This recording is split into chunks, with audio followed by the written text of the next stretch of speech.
चला तर मग थेट मुद्द्यावर येऊया. IPL 2026 मधला 7वा सामना चेन्नई सुपर किंग्स विरुद्ध पंजाब किंग्स. आपली फॅन्टसी टीम कशी बनवायची, कोण आपल्याला जिंकून देणार? चला आकड्यांच्या मदतीने आपली विजयी टीम तयार करूया. आकडेवारी पाहिली तर कमाल आहे.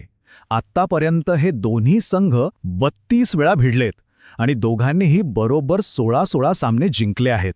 म्हणजे विचार करा, सामना किती अटीतटीचा होणार आहे. कोण जिंकणार हे सांगणं जवळजवळ अशक्य आहे. पण थांबा, खरी गंमत तर इथेच आहे. जरी एकूण रेकॉर्ड बरोबरीत असला ना, तरी अलीकडच्या काळात चित्र पूर्णपणे वेगळं आहे. मागच्या 5 सामन्यांपैकी तब्बल 4 सामने पंजाबने जिंकलेत. हो, 4. म्हणजे पंजाबचा दबदबा स्पष्ट दिसतोय आणि यामुळेच हा सामना आणखीनच इंटरेस्टिंग झाला आहे. ठीक आहे, तर आपली विनिंग फॅन्टसी टीम बनवण्यासाठी आपण काय काय बघणार आहोत?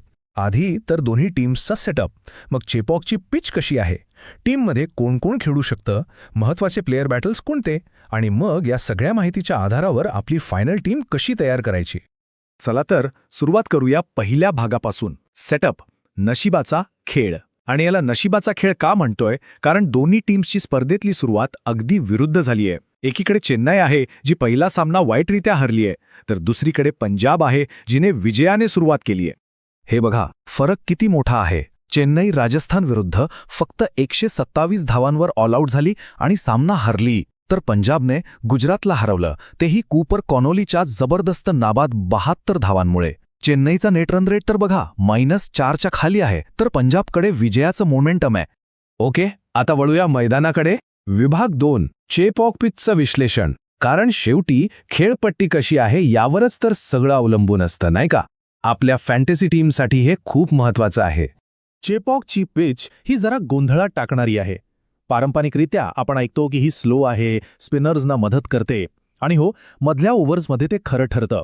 पण अलीकडे इथे बाउन्स चांगला मिळतोय, ज्यामुळे बॅट्समॅनांनाही मदत होते. आणि हो, ड्यू फॅक्टर विसरून चालणार नाही, ज्यामुळे चेस करणाऱ्या टीमला फायदा होऊ शकतो. आणि हा आकडा खूप महत्त्वाचा आहे. 164 हा आहे इथला सरासरी first inning score.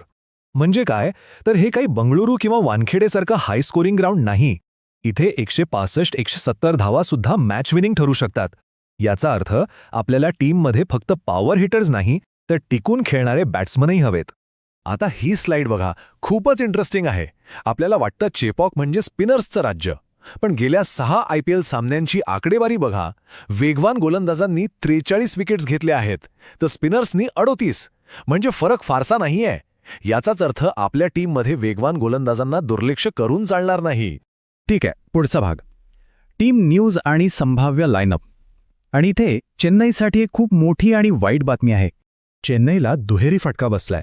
MS Dhoni पोटरीच्या दुखापतीमुळे बाहेर आहे आणि डेव्हॉल्ट ब्रेव्हिसही साईड स्ट्रेनमुळे खेळणार नाही.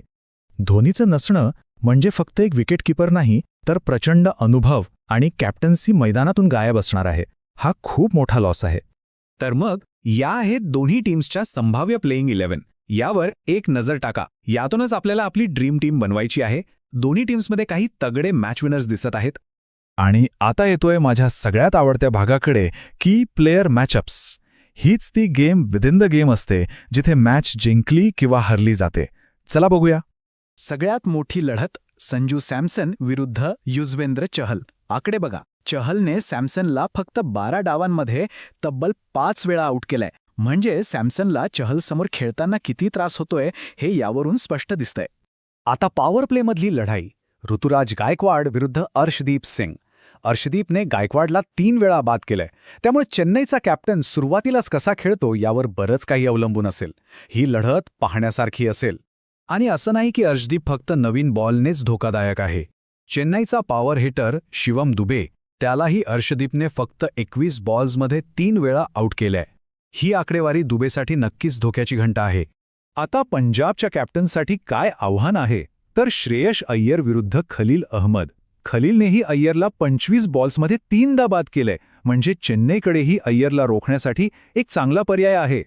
ओके, आत्तापर्यंत आपण खूप डेटा आणि विश्लेषण पाहिलं. आता वेळ आली आहे या सगळ्याला एकत्र आणून आपली एक परफेक्ट विनिंग फॅन्टसी 11 तयार करण्याची. एक चांगली टीम बनवण्यासाठी ही एक सोपी स्ट्रॅटेजी आहे.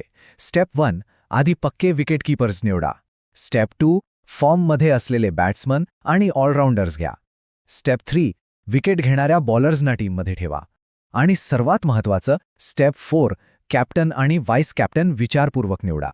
ठीक आहे, तर सध्याचा फॉर्म आणि आकडेवारी बघता हे 5 खेळाडू तर टीममध्ये मस्ट हॅव आहेत, म्हणजे यांना सोडून चालणारच नाही.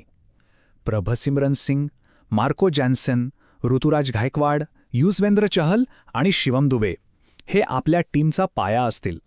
आता सर्वात मोठा प्रश्न, कॅप्टन आणि व्हाईस कॅप्टन कुणाला बनवायचं? तर हे 4 उत्तम पर्याय आहेत. कॉनोली, जो मागच्या मॅचचा हिरो आहे, गायकवाड, ज्याला घरच्या मैदानावर खेळण्याचा अनुभव आहे, श्रेयस अय्यर, जो एक सेफ आणि खात्रीशीर पर्याय आहे, आणि संजू सॅमसन, जो हाय रिस्क हाय रिवॉर्ड पिक आहे. आणि शेवटी एक खूप महत्त्वाची गोष्ट, चेपॉक हा जरी चेन्नईचा गड मानला जात असला तरी पंजाबने इथे सलग 3 मॅचेस जिंकल्या आहेत. इतकंच नाही तर गुगल जेमिनीच्या अंदाजानुसारही या सामन्यात पंजाबच्या विजयाची शक्यता जास्त आहे, हे विसरून चालणार नाही. तर सगळा डेटा आणि विश्लेषण आता आपल्या समोर आहे. आता या माहितीच्या आधारावर आपली विजयी टीम बनवण्याची वेळ आली आहे. तर मग अंतिम निर्णय काय घेणार? कोणावर विश्वास ठेवणार?